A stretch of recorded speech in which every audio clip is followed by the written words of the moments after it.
Once again, I get to start off this episode with a submission from a listener. Y'all have been sending in your ideas based on prompts from some of the episodes, and this is another one that comes from Gino. And this one was based on the episode 5 prompt of a holiday. I wanted you to come up with a holiday based on begin and trade. And Gino writes, how about a day celebrating empathy where the trade begins? Everyone gets the day off to do deep sims of someone else's childhood to better understand what opportunities you may have taken for granted. Things like that. Which I really like that idea. I like the idea of trading experience and being able to walk a mile in somebody else's shoes for a bit. I could totally see there being kind of higher tech planets in this universe that have all kinds of rigs to be able to live out these simulations and things like that. It makes me wonder, like the immediate question something like that brings up in me is like, yeah, how does this system go awry? You know, that in a way that's a very like utopian idea to be like, you know, have empathy, understand other people's experiences. But human beings suck. So like, how do they pervert that core idea is where my mind turns to. And I was just thinking like, is there like a hierarchy of people you want to live out? Like, clearly people who have had luxurious beginnings you would want to do. So like, is there like an aftermarket on like, who gets whose beginnings? Like, these are all the ideas that I'm thinking about as a result of that. And so my prompts inspire a thing in you, which now inspires a thing in me. And that's what I so love about this and all this feedback. So I love hearing from y'all when you have ideas. There'll be some more prompts at the end of this episode. But for now, please enjoy this episode.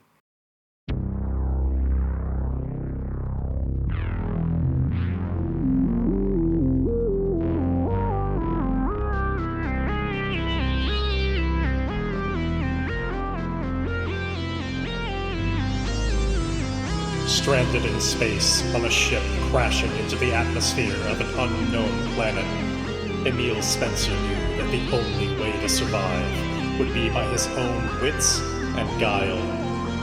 He vowed that somehow he would find and slay the titanic cosmic beast that put him in this predicament, VY572. With every installment, we follow Emile's explorations and discoveries on this journey of revenge against all odds. I'm Midnight Jester, and this is the Left Behind Starforge series. Well, we got back into the action last time with Emile and Fern setting their course to get to Hyperion, a relatively nearby mobile space station that's actually a giant spaceship cobbled together out of a bunch of other spaceship parts, but they're not even there yet. They're still on the journey because they encountered a bit of a problem along the way. Most notably, at one of the waypoints on the way to Hyperion, they got ambushed by a fleet of 4 different starships that were all part of the Vault Hunters. Apparently they got Valkyrie's message and were able to find Emile, who tried to hide from them, but didn't quite work out. However, Emile was able to conceal his ship within some reality fluctuations coming out of a different just bit of wreckage along that waypoint. And while that was happening, did a daring stunt wherein Emile got inside of Fern. The two of them braved the vacuum, got over to one of the other ships, and exposed Emile's back to the sunlight that had previously been demonstrated to flare up the need to release an EMP blast from within Emile. And they did successfully get a gigantic EMP blast to come out and knock all 4 of the other pursuing ships offline. Emile is still there out in vacuum, and we're going to resume with Emile and Fern getting back to their ship and hopefully getting out of here. So the first thing for that is very much just a face danger move. We just need Emile and Fern to get back to their ship. Now, we previously did this by doing a face danger move with Edge, because this is definitely about speed, mobility, and agility. Like the other time, I think Emile is going to benefit from a few things here. First off is the mobility device that he made. It is an ad hoc device that was made through his scavenger asset, which means I get to add a +1 when I use a move aided by it. It's just going to allow him to kind of course correct a little bit along the way, so we get a +1 from that. We are indeed going to still benefit from Fern's ability to magnetize onto the ship so that they don't overshoot it or anything. That's going to give us another +1. So this is going to be a face danger edge with a +2 to get us started. And the dice say... All right, we start off with a weak hit. So we succeed, but not without a cost. Make a suffer move. Now, one of the things I did not go over in the recap, that'll definitely be the next source of this suffer move, is that Fern is only able to survive out in vacuum for so long. We had started a clock. It's looking like it's not really going to matter that much, but I am going to tick that clock up to 2 out of 6. It's taking long enough that Fern is getting closer and closer to that survival instinct kicking in and just abandoning Emile to the vacuum. So this represents Emile having launched over from the now disabled ships back to his own. They've magnetized onto the outside. Now, ordinarily, I would say that Emile could get back inside the Stardust with no problem. It's his own ship. It's not locked or it's not locked in a way that he can't get access to. He can get his way back in as normal, the same way that he came out.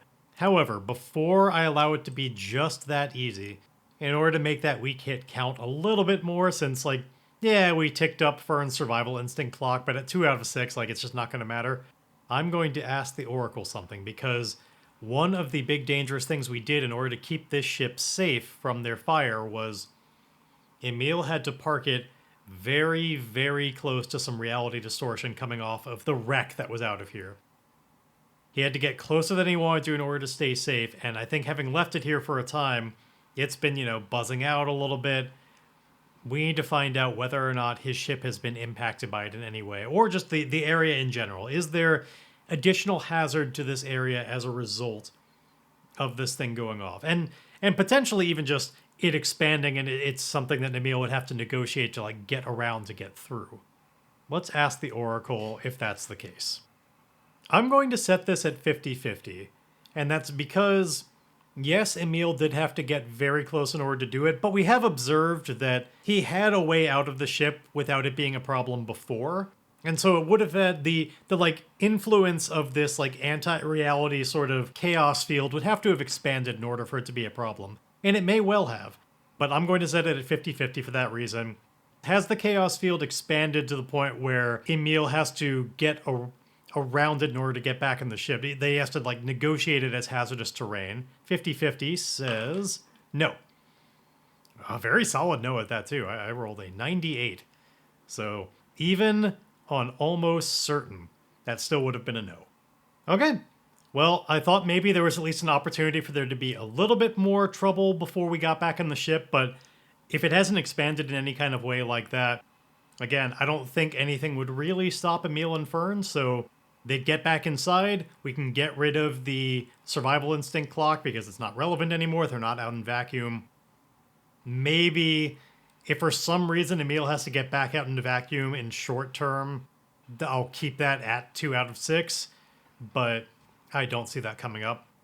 Emile has to turn life support and all the power back on, but again, that's not really a problem either.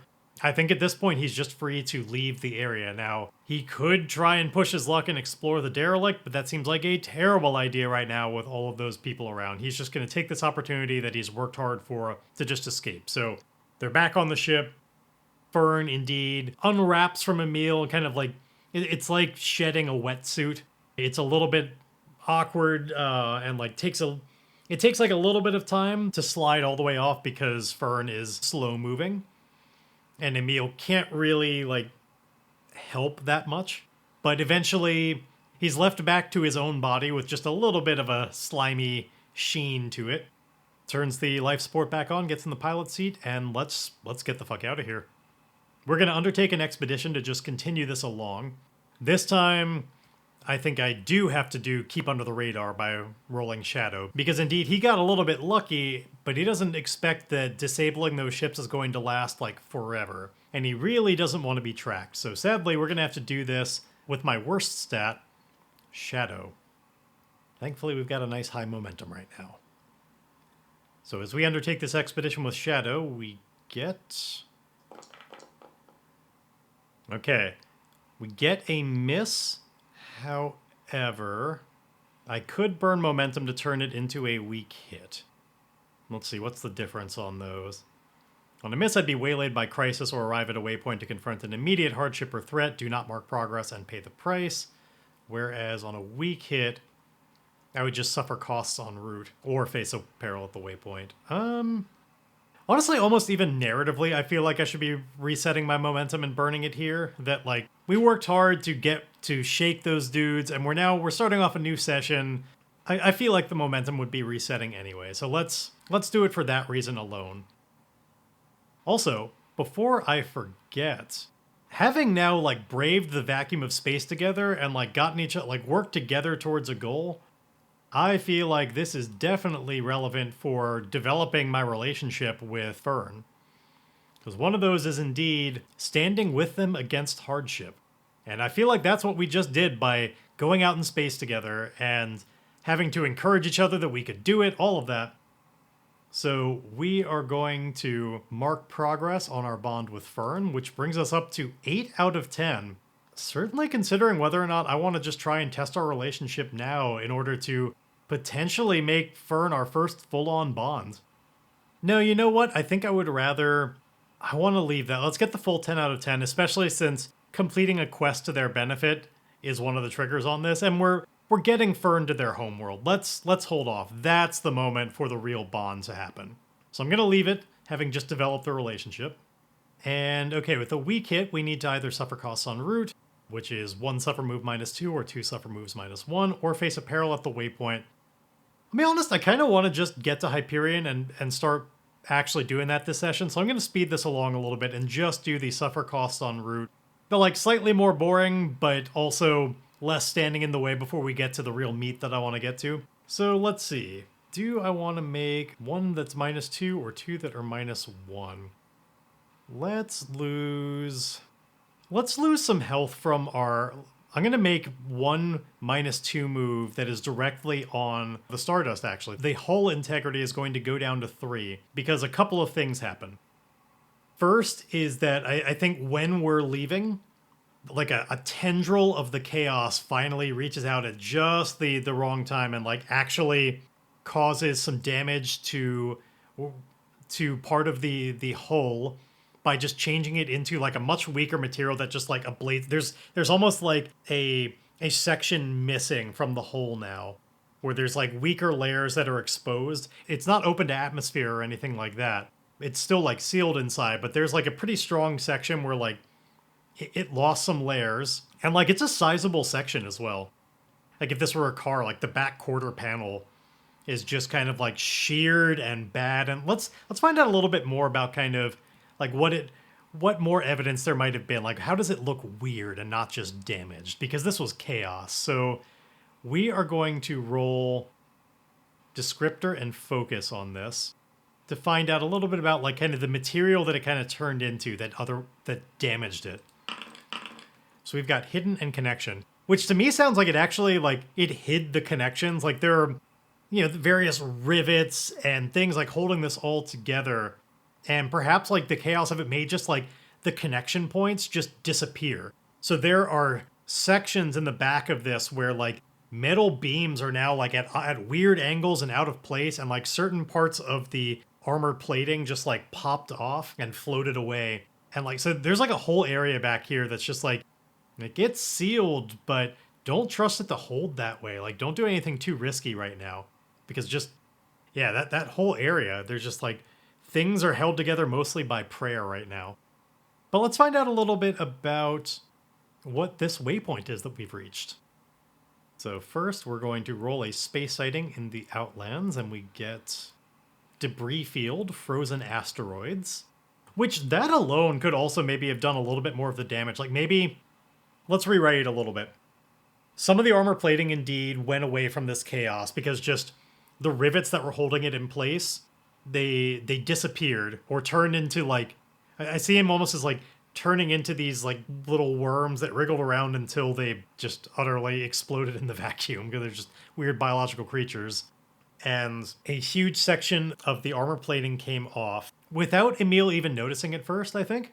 And then it's that when we got into these frozen asteroids, ordinarily, I think, you know, you dodge some of them, but some of them are small enough that the protocol is just like, just let it hit you. It's not, like, if they're going at a certain speed, you're more likely to, you know, damage yourself trying to whip around, and, like, you may run into something else. Some of them you're just supposed to let hit you. and the calculations were off because he was counting on there being armor there, and so got slammed with this frozen asteroid in the now like less armored section, and it made a big hit to the integrity. Now, I would like to try and roll against that. Let's try and withstand some damage. So we get to roll plus integrity, which is still +3. Okay, getting a weak hit, which I think is the like momentum trade-off thing. Let's see. Yeah, we can lose 1 momentum in exchange for 1 integrity, otherwise press on. So I can set my momentum to 1 in order to get my integrity to 4. I don't know that I like that. I was really fishing for the strong hit to just get it back. I think I'm good with keeping this starship a little bit more damaged and just keeping that in mind. So we got all these frozen asteroids. I think before we move on to the next waypoint, Emile is going to take this moment to hide a little bit. We're going to pull, like, I think after that damage happens, he gets a little bit rocked and then does what he can to pull up and like land on one of the like larger frozen asteroids, kind of docking to it for a moment, that fires on some like maybe a couple of simple harpoons that kind of come out the bottom that attach you to things like this and just keep you anchored. It's going to take the opportunity to analyze, assess the damage, and determine like what the problem is, and noteworthily that like, oh yeah, the problem is that there's just a huge panel missing that's just off back by the last waypoint, and he's certainly not going back there. There's nothing he can do right now. While he's waiting for a little bit and making sure that he's not being followed, I'm actually going to finally take the moment to repair my computer system. We haven't had our augmented reality like belt computer in a long time because it got kind of smashed by a rock. He hasn't had the opportunity to swap out parts and repair it. Like, he had the opportunity when he was orbiting the planet, but he was just focused on healing. I want to specifically try and make a move to just repair this thing so that we can have the benefit of that again. So my gearhead gives me a +1 whenever I'm making a move to craft, repair, repurpose, or modify equipment or technology, and that's literally what I'm doing. So this is going to be a wits move with a +1, and I'll get +1 momentum on a hit. Let's just try and do this real quickly.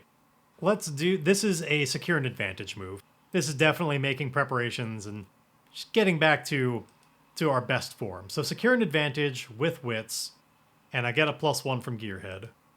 All right, and I needed that +1. That's what turned it from a miss into a weak hit. So I do succeed, which means I am able to get it back online with a little bit of effort, and I can take either 2 momentum or a +1 on my next move.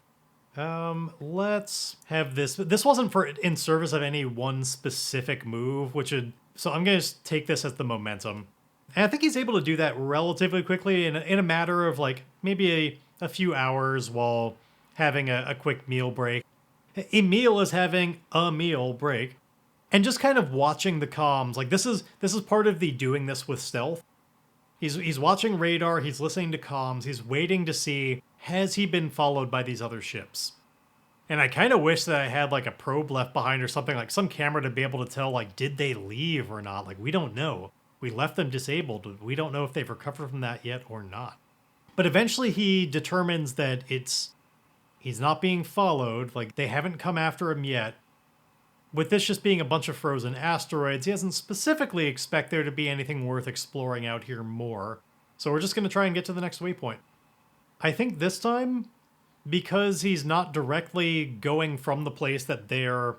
Like, he's not seemingly being followed, I don't think he's going to be as much... Now, you know what? I am still going to be stealthy about this. I think that that's still the concern more than anything, because he also doesn't want them, ideally, to be able to track his jumps and like follow him afterwards. So perhaps there's a different way to configure this that like takes longer and is a little bit riskier. Let's establish this as a little bit of fiction. So we know that when we're doing this, it involves these like hyperspace jumps that have to be calculated in order to take viable paths due to fluctuating weird energies and just not running into certain stellar objects, things like that. But let's establish that there's kind of 2 ways to go about it. And one of them leaves more of a trace than another. So if you do this just kind of the regular way, a concerted person trying to track you down like soon after the fact could pick up residual energies left behind from you having like opened up the like at the entry point and the exit point, there's kind of like an energy pattern that you could analyze and determine like a rough vector, and you could reverse engineer the direction that somebody went if you found that. That's if you do this ordinarily. But perhaps there's a more dangerous way to do this that's more stealthy, where there won't be as much energy left behind. Oh, and maybe let's do it like this. Maybe the way that you're more stealthy about it is actually by flooding with too much information. So what you do is you open up the hyperspace lane and you leave it open for much longer before you actually enter it and make your jump to the next area. And there's like, you basically blast the whole area with so much of this energy that it overwrites, and it's hard to determine any particular vector. You can't really track somebody nearly as well with it. But it's of course very dangerous as you're sitting there with the gate open. It's bad for your ship, so you have to kind of like, it helps if you can kind of be off to the side and then make a weird, like, you have to like enter it from the wrong angle because you can't be right in front of it as it's releasing. You have to be in an area where you expect there's not going to be as much energy coming off. You go in at a bad angle, which means your exit is often going to be a little bit more screwed up. There's just a lot of ways it can go wrong. Yeah, I like that. So with that in mind, this is his doing this in a stealthy way. We roll shadow and we get... Okay, another weak hit. So it's the same as before. We'll get to a waypoint, but we have to make either a suffer move or face a peril at the waypoint. Let's see, this would otherwise bring us up to 8 progress.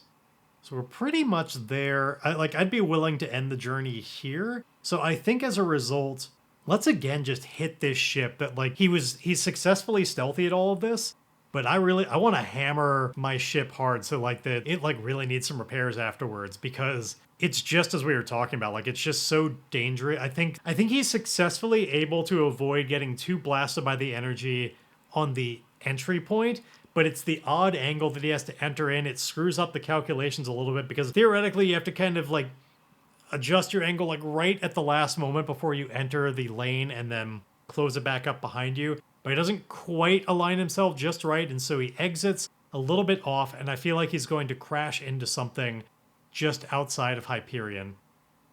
I don't want it to be Hyperion itself, but let's kind of randomly determine some ideas on what he might have run into as we take another 2 points to our structural integrity. So setting us down to integrity 1, and I may well try and withstand that, but first, actually I don't think I even want to. I really like the idea of coming in here with just such a battered ship. So what might we have run into? I'm going to roll another space sighting for the Outlands and get an idea what this might be. It wants me to roll a stellar object, so you know, a sun. And this one is a hypergiant star generating turbulent solar winds. So we've long left behind the yellow sun from before that was contributing to our radiation and our like EMP bursts. This part of the sector has a hypergiant star generating turbulent solar winds. So I think basically what happens is we calculate the jump coordinates and everything, but when you're dealing with like a hypergiant and like a stellar object that's that big, like you better be really precise with it. Like small angles being off over this kind of like they really screw it up, and Emile exits way too close to this hypergiant. The solar winds, just the plasma coming off of this sun, like utterly rock his ship and eject it away. Like it withstands it. He's not so close that he just utterly melts, and like its protections against the sun still hold generally, but it brings his integrity down quite a bit. He was not supposed to fly this close to his sun. And if we had had a full-on miss, then maybe I would have this be kind of an EMP problem again.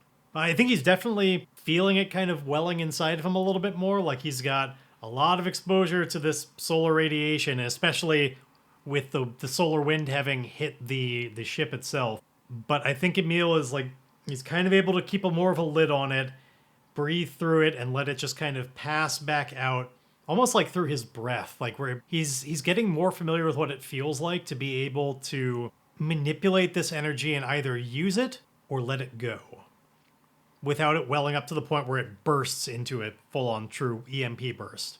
And otherwise, we do see Hyperion nearby, so as he corrects, he stops flying, end over end, gets this ship back into like an actual way that it's supposed to go. And I would like to finish an expedition here. So let's see how we did. This is from Cinder to Hyperion. We have 8 progress, and we get a weak hit on it. So we will face an unforeseen complication at the end of the expedition, make the legacy reward 1 rank lower, and envision what you encounter.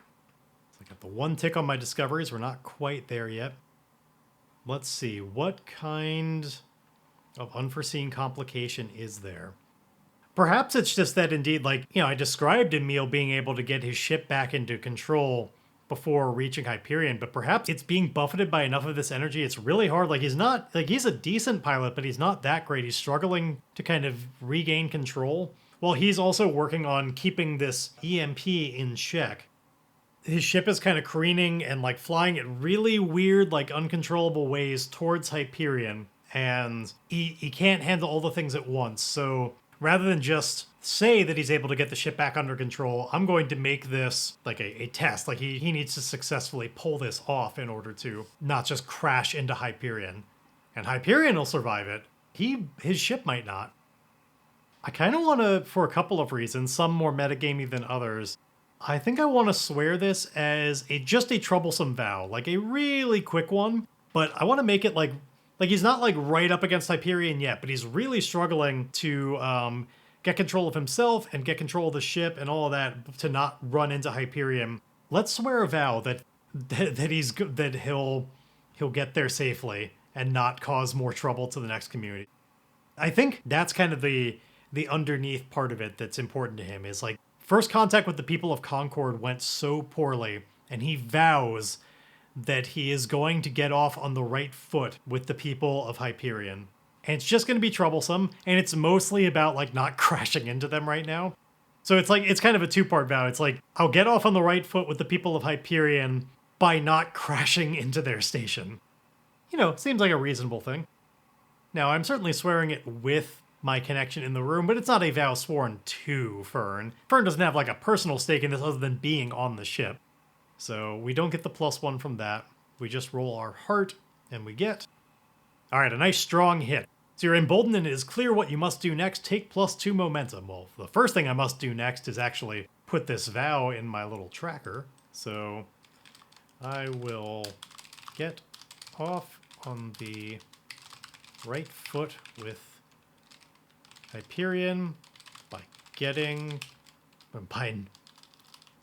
not crashing into them. Just troublesome.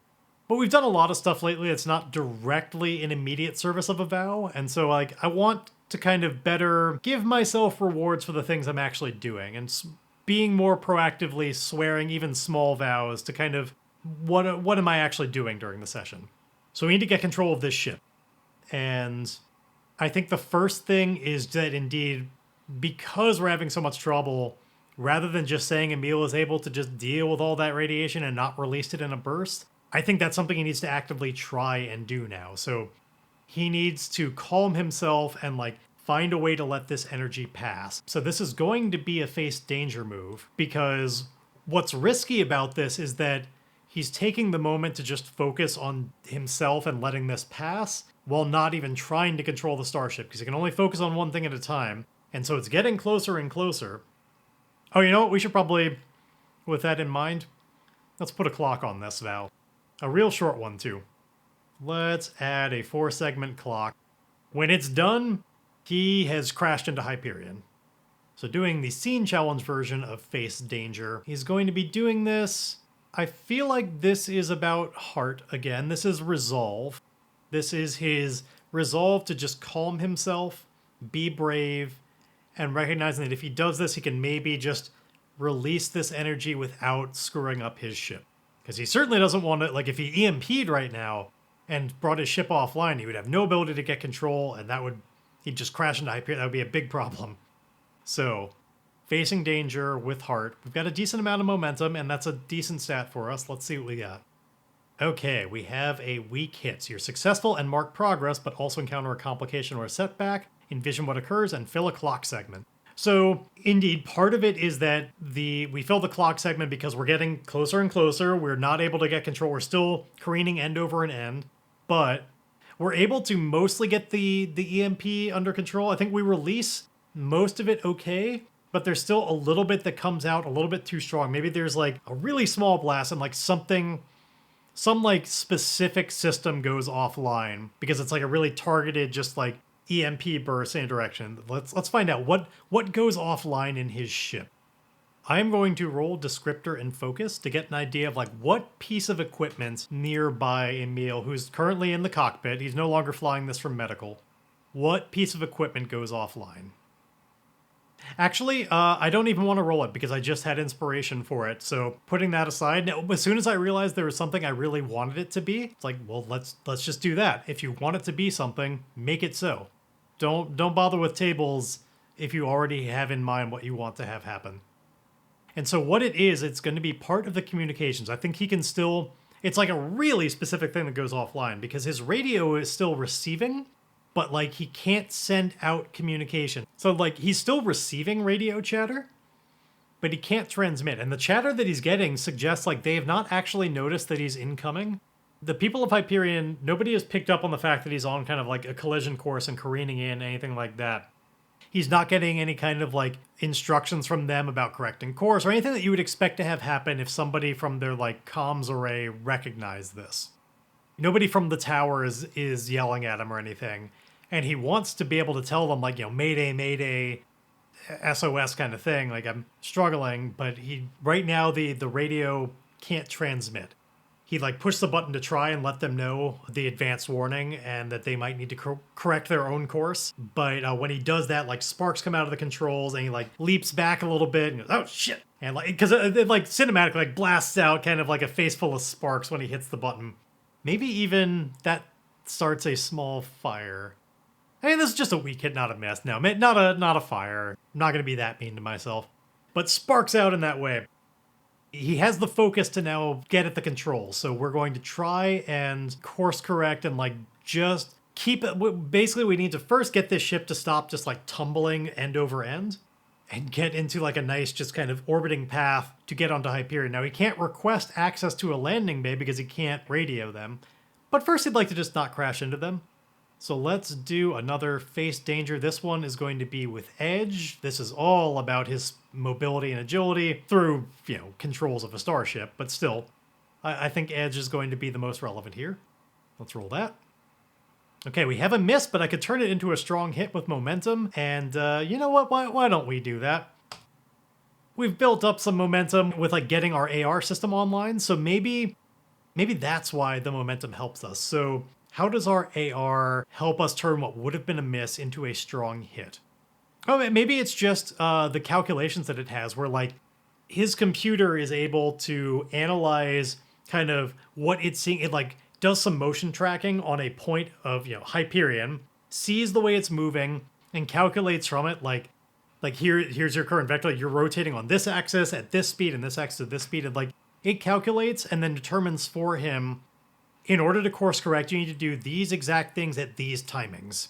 And so it's his computer system that helps him get back and in control. And so we turn this into a strong hit, which means we mark progress, getting us up to 6 out of 10. I still don't want to end it yet.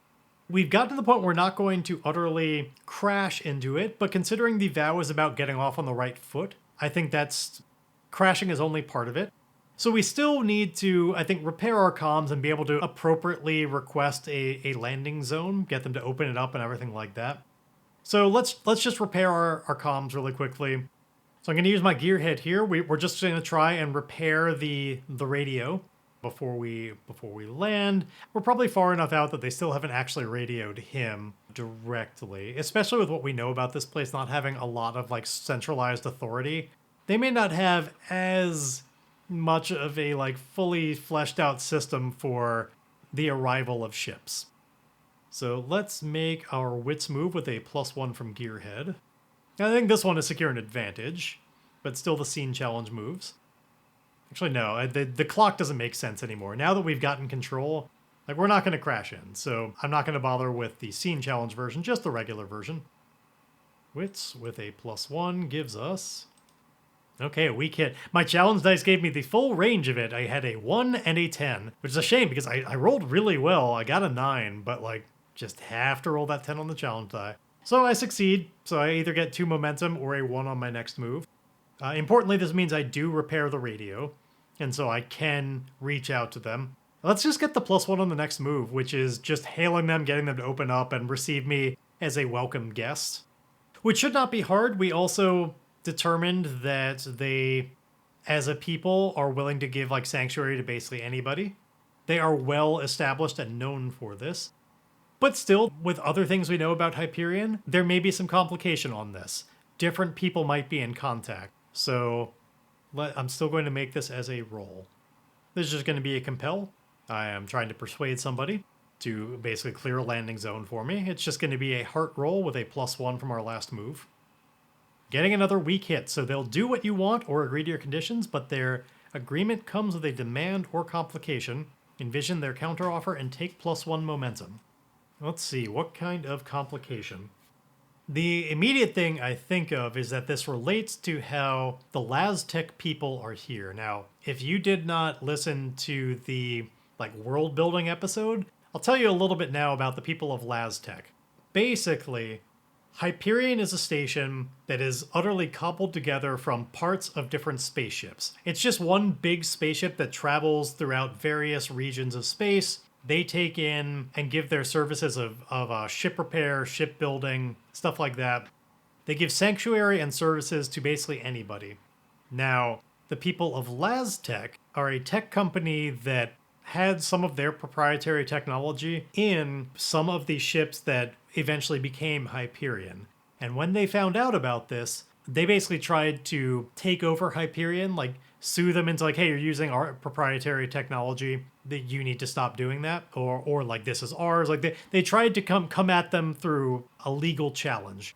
Hyperion has not really recognized this. Now, the technology in question is some of the tech that allows Hyperion to do its like hyperspace jumps is reliant on Laztec technology. It's probably pretty ubiquitous. I see it as something, the type of thing where Laztec it's like an early patent kind of thing where Laztec was one of the companies that was first to perfect kind of a system for calculating jumps. And now, like, every ship that uses it uses Laztec technology. And so really it's kind of bullshit even to come at Hyperion about this, because it's the type of thing where it's like, it's impossible to avoid. Laztec is just leveraging that as a means to try and take over Hyperion. They're being patent trolls, basically. So I think this complication has to do with who picks up the horn. And let's say it's our other contact here. Because in that episode, we also established Deuce. Deuce is the robotic lawyer who works for Laztec and has been a big part of like the face of the company here on Hyperion, because there's a contingent of people from Laztec now here on Hyperion. Deuce is the one kind of spearheading the negotiations. So we're going to say that Deuce is the one that picks up the hail. And in addition to that, Emile's ship is initially it's a stolen ship from the Imperium, and Deuce is a lawyer robot from a company that does lots of business in the Imperium. I don't think it's that he's just like, oh my god, it's a stolen ship. I don't think he recognizes that first. I think Deuce thinks that this is basically the backup. Because the people of Hyperion have not been willing to negotiate appropriately and not willing to respect the Imperium law on at least what Laztec claims is their right to take over and now own the space station and all of its profits and all of that. They're not willing to recognize that, and they're not playing along. Deuce sees this ship that seems like it's from, it's a prisoner transport ship. This is for a governmental ship that has at least some amount of enforcer capabilities to it, and thinks that's who he's dealing with. And so let's roleplay this out a little bit. Deuce comes on the comms and says, "Welcome, Imperial vessel Stardust. Yours is a very welcome arrival. Please, if you would be so kind as to identify who is captaining this vessel." And so Emile, he hears that, and he definitely recognizes the voice. The awful, grating voice of Deuce. This robot lawyer that he's had some run-ins in the past when he exited Laztec on some not wonderful terms. He's dealt with Deuce. He remembers Deuce. And he doesn't expect Deuce would think that fondly of him either. But I think despite that, Emile is truthful. Gets back on the comms and says, "This is Emile Spencer at the helm. I believe that name may spark some connections in your circuits." And there's a pause on the comms. And then it finally clicks back on, and Emile hears, "Yes, Emile Spencer. I remember you, though not fondly. If you are to have business on Hyperion, then you are to meet me in my office at once before speaking with anybody else on the station. Is that clear?" And that will be the demand that comes with the compel, is that Emile has to treat with Laztec and basically get their side of the story before anybody from Hyperion poisons it, because I think what's going on here is Deuce recognizes that Emile is a bit of a capable and savvy rabble-rouser and does not want Emile working with the people of Hyperion. He wants to capture Emile for his own purposes. So that's the minor demand to it. And Emile, it seems fine to him, sure. He's not exactly very fond of Deuce, but willing to go with that. He's got some uses as well. So Emile just says, yeah, if that's what it'll take, a clear landing bay, and I guess I'll need an escort. I don't know where your office is. "An escort will be provided. You are not to speak with the escort either." Alright, man.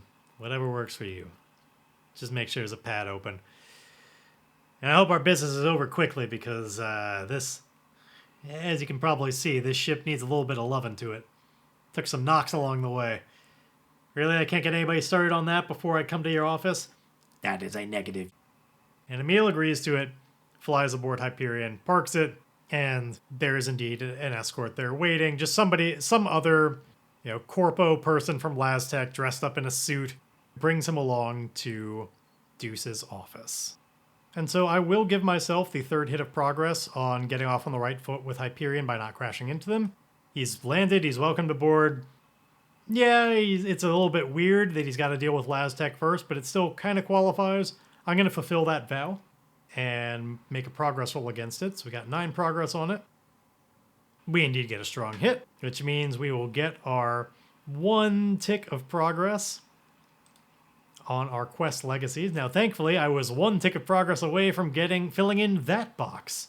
So we now have actually 3 experience available to use, which I immediately know how I'd like to spend them. So I'm actually going to spend them during this session this time.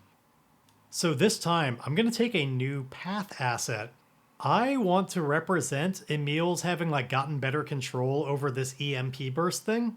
I think it would be super cool to give him kind of kind of magic control over it. So what I'm going to do is I'm going to give myself a bit of a reflavored version of the Firebrand asset. So the Firebrand is a path asset that's default one is you wield fiery energy. When you rest and meditate to gather this energy, roll plus spirit. On a strong hit, take up to +3 fire, which is its own little track on this. You start off with 0 fire, but it gives you a fire track. On a weak hit, take +2. On a miss, take +2 fire, but endure harm -2. So I can have up to 5 fire, and the way that I use it is when I make moves aided by this energy to attack or overcome obstacles, I get to add +2, and then I lose 1 fire in the process. So it's going to be just a little bit reflavored. It's not fire, but it is indeed this just welling up electromagnetic energy that can certainly be used in blasts of EMP, but perhaps over time we'll find ways to stunt it in different directions and do a little bit of other stuff with it. I don't want to just full on have magnetism powers with it like Fern, that's that territory. I think it's mostly just going to be these kind of energy blasts in the form of EMP, but we may be able to kind of concentrate them and make them more about a specific thing to go offline rather than a big burst all around me, stuff like that. We may be able to modify it a bit. So I'm spending that experience right now to just get that Firebrand asset, and now this represents that Emile finally in the journey here onto Hyperion, he's got it now. He's figured out how to maintain control over it and how to well it up inside of himself, how to release it. It's all a matter of focus. And while certain things will still make it more likely to come up and maybe like surge him with fire that's hard to control, like being too close to a sun or receiving just too much solar radiation, or maybe some other sources we'll discover along the way, in general, he can bring it up inside of himself and he can release it. And so recognizing this and knowing that he's about to be dealing with a robot who doesn't like him, as he's being led by this corporate person that he's not allowed to talk to along the way, which is becoming a theme of not being, he's not supposed to talk with anybody while on board stations, but that'll soon change as soon as he's in the office. But while he's being led and just kind of looking around the environment and stuff, I'm going to use that asset for the first time and try and get a little bit of fire. You know what it is when you rest and meditate to gather this energy. That does not sound like something I could do while walking along the way. That's gonna take longer than I have available. I can't just like do that quickly in this short walk. So never mind. But I'll still have it available.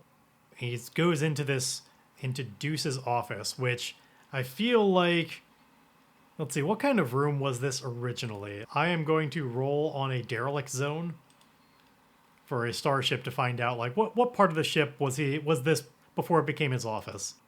Medical, all right, apparently we're doing more medical stuff.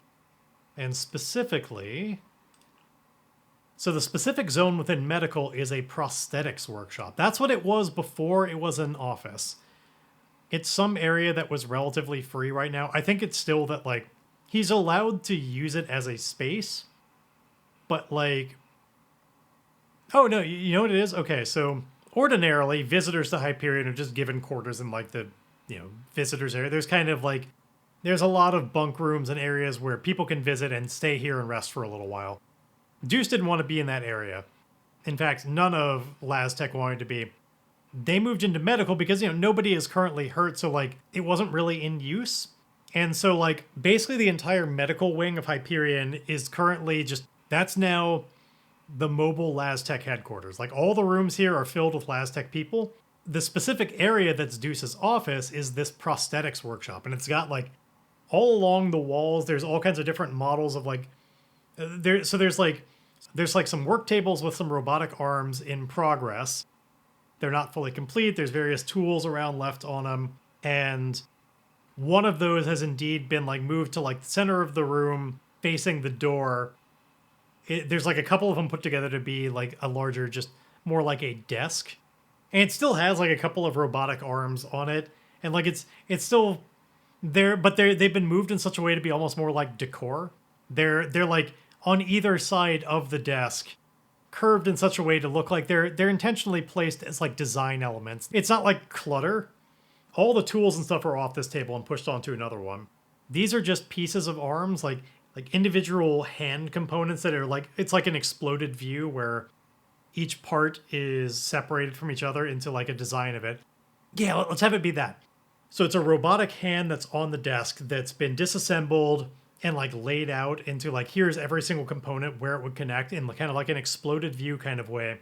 And that's almost like, that's Deuce's like fidget thing where when he doesn't have anything else to do, he'll like disassemble and reassemble that and just appreciate it as almost like a puzzle to do and undo and fidget with.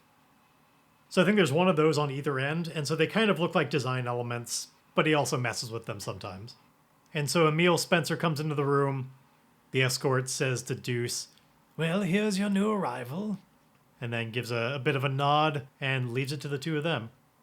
So Deuce is sitting behind the desk, hands clasped together in anticipation of his arrival, and tells him, "Please, Emile Spencer, take a seat." Gesturing to the chair in front. And Emile indeed sits down and says, "It's been a long time. Kind of hoping it would be a little bit longer, if I'm being honest." "We are of like minds in this regard, Emile Spencer. I have certainly not forgotten the circumstances in which you left LazTech.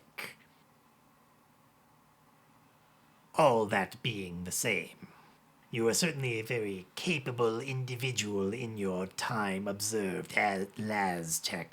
Is it fair to assume that your skills have not gotten overly rusty?" I'm in my prime, but really I'm I'm just kind of here to get some repairs and be on my way, so I don't really see what my skills have to do with anything. You will be doing nothing until I give the okay. Oh, so you're in charge here of Hyperion? And Deuce sits there silently for a moment and does not address the question. And I think that alone lets Emile kind of know everything he needs to know, which is like, that wasn't a yes. And so he kind of expounds on it a little bit and goes, I don't exactly remember Hyperion being a Laztec property. And it is this that you will be helping me with, Emile Spencer. After all, you are certainly aware that Laztec is a very wide-reaching and powerful company. Certainly there's much that we could do to help you, if you're willing to play ball, that is. What exactly do you have in mind here? Why don't we start with that? How can I help the people of Laztec? Which I'm pretty sure there's a contract that says I'm not allowed to help the people of Laztec anymore. I'm sure you'd be plenty aware of that. This dealing will not be something that happens on paper, Mr. Spencer. This is a more clandestine operation, if you will, and as a result will not need to fit nicely within the language of your termination agreement. Well, that's getting very interesting. Would not have taken you for doing things outside of the paper. Thought everything had to be just so with you. You do not know as much as you like to believe, Emile Spencer. But while I have your ear, you see Laztec is running into some issues with our buyout proposal with the people of Hyperion. I thought it would be a very clean way to end these disagreements, and yet they will not sign. They claim that no one has the authority to sign here, that they have no leaders, which is very frustrating. Particularly knowing that this was an olive branch that I decided to offer needlessly by theft of intellectual property. They are in violation of the law and refuse to comply with our lawful orders. Here is where you come in. This station does move from location to location. They claim no one is in a position of authority here, and yet somehow a decision is made about where this ship goes. Somehow this is determined. I need you to ensure that the next time this station moves, it leaves the Outlands and goes back into the terminus, where there will be enough legal authority and backing to make sure that they will no longer be able to simply ignore our demands. If it is a person determining this location, find out who. Change their mind somehow. I won't ask how. If you can set the destination on your own, then so be it. It is not important to me how this task is done. It is simply important to me that this negotiation is concluded. Is that something you can be amenable to, Emile Spencer? Emile thinks on that for a moment and says, I have to think on that for a moment. Can I see the contract that you're trying to get them to sign? Why would you need to see the contract? Like, I haven't agreed to anything yet, but the more information I have, the better I can do. So, let me take a look at that contract. And I think Deuce is going to be cagey enough about that as a prospect that this definitely requires a compel. But this is definitely part of Charm, Pacify, Encourage, or Barter. This is about bartering. So I will get to roll heart on this. I will definitely not get the benefit of Deuce's... he would, in theory, be able to help me out with any lawyer-type stuff, but he is specifically not trying to help me right now, so I don't get his +1. But let us make this compel with heart. Ooh, strong hit with a match. It's just a double 1 match, but still with a match. So they'll do what I want or agree to my conditions, take +1 momentum. And I need to figure out what the match is. And I think the match is going to be... I was actually going to try and do this as a next move, but I think... So not only is Deuce willing to show the contract, which... fine. But this will represent that Emile, when looking over this contract, is going to indeed determine a legal loophole in it. Something that Deuce has not considered. And I think what that loophole is going to be is that the intellectual property problem has to deal with the jump code, right? You know, the way that it's calculated, how this ship makes its jumps through hyperspace. Emile is tech savvy enough to know that, like, the exact language of the contract allows for the possibility that just small changes to the jump code would, by their definitions, technically no longer qualify. And so the whole thing would be moot. And I think it's not the contract itself, but, like, the contract has references to, like, the patent that they have or whatever, like what's backing this. And Emile is able to pull that up with this opportunity with his augmented reality. Like, it basically sees that, and on his display immediately shows, like, that actual patent. And that's the opportunity. Emile looks at that patent and determines, yes, all jump code is based on this, basically. But if he made just minor changes, the language of the patent would no longer apply. And so he sees that opportunity in the contract. And so Emile, with all of this in mind, says, okay, yeah, I see what you're talking about. It is your code. And much as I hate to admit it, LazTech does have a lot it could offer me. We gotta iron out what that is. What is it that you desire, Emile Spencer? Well, I got a few stipulations. Number one, there's a man by the name of Argus Buhari, also known as Shark. He's in the Imperium system as a prisoner. I'm going to need his prisoner number. It's my own little side project, not of your concern. But that's just small potatoes. That's the first thing. Second thing that I need, I'm going to need an X5300 series power core capable of a 3.12 terawatt output. Something like that. Like, he basically, he gives off the technical specifications for he gives off the very specific model number for an exact power core that would work for the purposes of making amends with the people of Concord. Very specific. It is an exact match to the one that would be inside of his ship already, basically. Actually, no. It would be one that even exceeds that. It would be like a truly stupendous amount of energy output that this thing is capable of. Like, really expensive, but definitely not beyond what LazTech could do. Like, they do a lot of Starship deals. It is certainly in some of the larger starships. This would probably be something more akin to what you'd find inside of, like, the Reacher. Like, something truly huge like that. That's what Emile's asking for. This goes beyond just the ability to make, like, hyperspace jumps. It is power. It's a reach that he's going for, but that's what he puts out there. That's what I'm looking for. We're actually going to do another compel here, because that's a reach. Emile gave himself room to come down in negotiations, but asking for that much, that is a huge payment for what he's being told. So we're going to compel to set that as, like, that's what Emile wants. So we're making another compel move. This one, it's bartering and everything. We're just rolling heart here. And let's see. Okay, this time it's a full miss, though. So they refuse or make a demand that costs you greatly, pay the price. So I think what this represents is Deuce says, You have rather buried the lead with this Argus Buhari business. That is quite the ask you have put out there, Emile Spencer. Going for the very shiniest of top-shelf objects, I see. This does not match with what I have asked of you. It is too far of a reach. If that is the prize that you seek, there is a way. However, that is a level of payment that could only be given if you were to go as so far as to determine the leader of Hyperion, because I know there is one. They may claim otherwise, but no society functions with no leaders. If you were to ferret out their leader and assassinate them, then perhaps that would be worth it.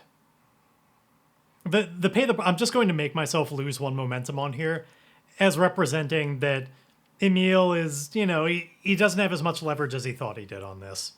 It's turning a little bit away from him. The robot lawyer is, well skilled in negotiations and recognizing what is fair trade and not. So Emile is not good with just full-on assassination here. He doesn't want to do that. But he's going to do a bit of a tricky thing here. Or he's going to attempt to anyway. And he is going to try first get a read on Deuce. He's definitely noticed Deuce to use a lot of like colloquialisms and stuff that are a little bit atypical for most AI and like robots that you deal with. He's got a personality that's leaning into that a little bit more. And so I think Emile is just going like, he's got a little bit of a back and forth as they negotiate terms. And he's going to just pay attention to Deuce's mannerisms and like try and get a little bit more of a read on what he might be able to take advantage of here. And I've got a specific thing in mind that I'm kind of justifying, but this is a secure an advantage with wits, as he just tries to get a read on this dude. Getting a weak hit, which allows for either 2 momentum or 1 on my next move. And this is indeed going to help my momentum because this is representing how he's... The more that he knows about Deuce, the better leverage he has in this situation. So Emile, what he learns from this, and paying attention, is that this kind of lines up with things he knew about Deuce from his past. He gets the feeling that Deuce, unlike certain other robots, he gets the impression that Deuce thinks of himself as like fully like just the same as a human. Like he knows obviously he's not organic, he's robotic, but like sees his like intelligence and life as being no different. Like he is life. And so Emile is actually going to try and take advantage of this a little bit. He's going to try and secure another advantage here. This time with heart. This is going to be about his sociability, because what Emile is going to do here, he's going to try and get Deuce off kilter, and here's how that looks. So Emile firstly says, so here's the problem I've got here, especially with a demand like what you've just put out there. I understand why you would want to make this all clandestine-like and not be on paper. Certainly if you're asking for something like assassination, which I get it. However, how am I supposed to know that you're a man of your word? How do I know that I get my payment if I don't have the ability to bring this to court and be in your arena like that? Where are my guarantees on this? And this is specifically because he expects what Emile kind of corners him into what happens next, which is Deuce saying, I do believe that it is appropriate for humans to respect the concept of an iron vow. Well, what could be more iron vow than a vow sworn by a creature made of iron? And he like kind of hits his arm against the disassembled hand on the table and smashes that one into just flattened and pieces and stuff. And like some of the side ones go off the table and clatter. Other ones just get crushed. Makes a big indent and just shows like, you know, this is an iron fist to punctuate his point. And Emile will say, well, here's the thing about iron vows. You know why humans respect an iron vow? I am not specifically aware of this heritage. Yeah, I didn't think you would be. It's not really something for the courts, but see, the reason for an iron vow, in the old days anyway, an iron vow was respected by humans because the idea was that by swearing on iron, by putting your word to it on a piece of iron, you bound your soul to that promise. And if you broke it, the harm would come to your very being. You would be damned. Misfortune would come at you, not only in this life, but in the next. So here's the thing. Do robots have souls? Because I don't know if anybody's ever really put that to the test before. I don't know that any robot has ever made an iron vow before. So we don't know if the misfortune would fall upon you or not. I know that you're a shady dealer. You may do things specifically by the legal book, but you do them in an underhanded way. And so I get the feeling that you'd make an iron vow and then lie on it. But if you swear this vow to me that you will pay me in kind, you risk finding out for certain that you are not a living creature, that you don't have a soul to be bound up in a vow. Right now it could go either way. Nobody knows what's true or not. It's a matter of debate whether or not you're an actual living sentient being. But if you lie to me on this vow, you risk finding out for certain that you're not. So I recommend that if you're going to go out there with claims of iron vows, probably in your best interest to keep to them.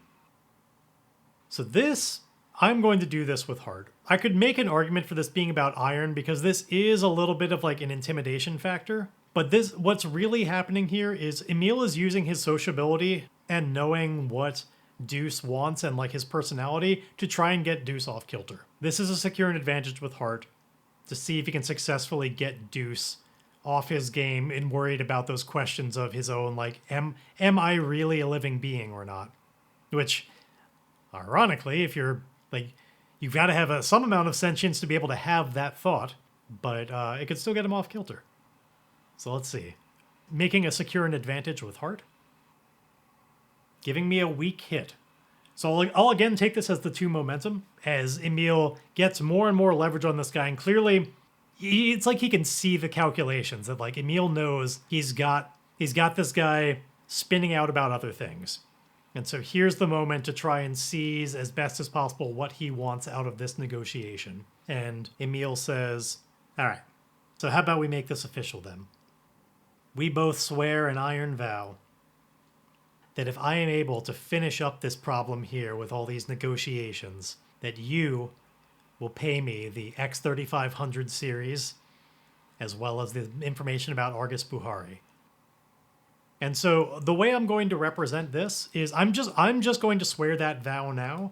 Now, specifically, Emile phrased it in that way because he does not intend to do this Deuce's way. He is going to try and change the jump code and everything and make it so that they don't have a legal argument. That'll still technically conclude the negotiations, and then he'll be able to get what he wants because he got the robot to fear for its own soul. That's my hope. But I'm just going to have Emile swear his part of the vow, and we'll see, based on how well that vow does, that'll inform what Deuce's side of it is. So we're going to swear an iron vow here. So we make one more heart roll. I am swearing this vow to a connection, so I get to add +1. And we get... all right, a nice strong hit.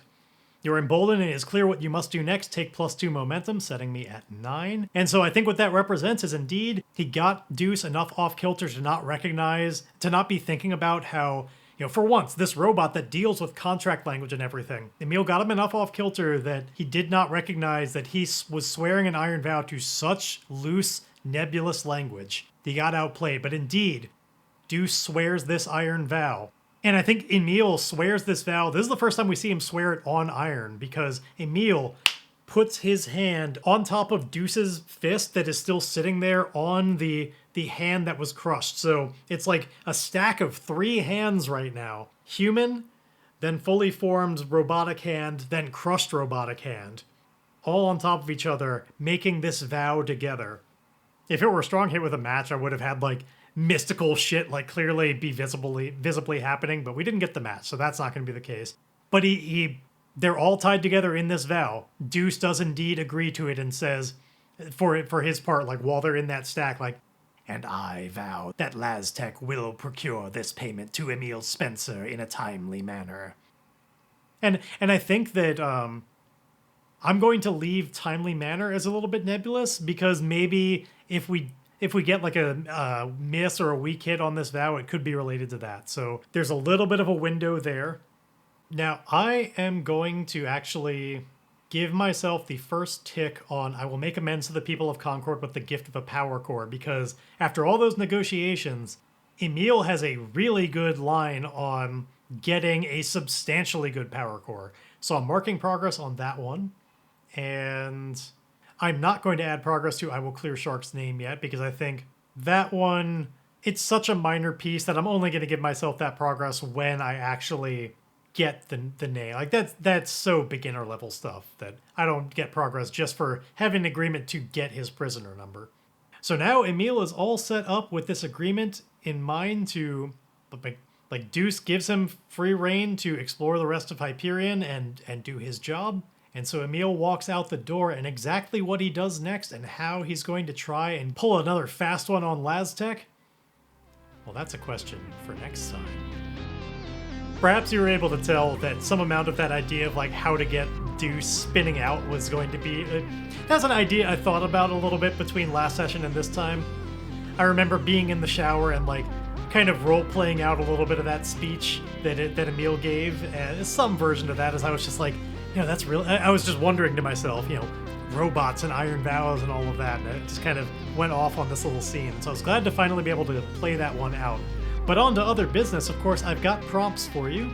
This time, we're going back to the very first one we did, I think, which is I just want an NPC. I'm going to give you a couple of prompts. This time it's going to be descriptor and focus, whereas last time we did action and theme. But I'd again like to inspire some new NPCs. I think that would be cool. Ain't no rule says we can't go back to do like old prompt subjects. In fact, I feel like we're probably going to continue doing so a lot. So this time the descriptor and focus are fragile and enclosure. I'm really looking forward to seeing how you determine what kind of a person is defined by this descriptor and focus of fragile and enclosure. You can use that any way you want. It doesn't have to be like literally physically true about them in any way. Just let that inspire what it will, and send me your ideas to starforgedpod@gmail.com. If I like it enough, it'll certainly get read out on this show and may even become an NPC in this game. We will see. And with that out of the way, I should just say, play me out, music.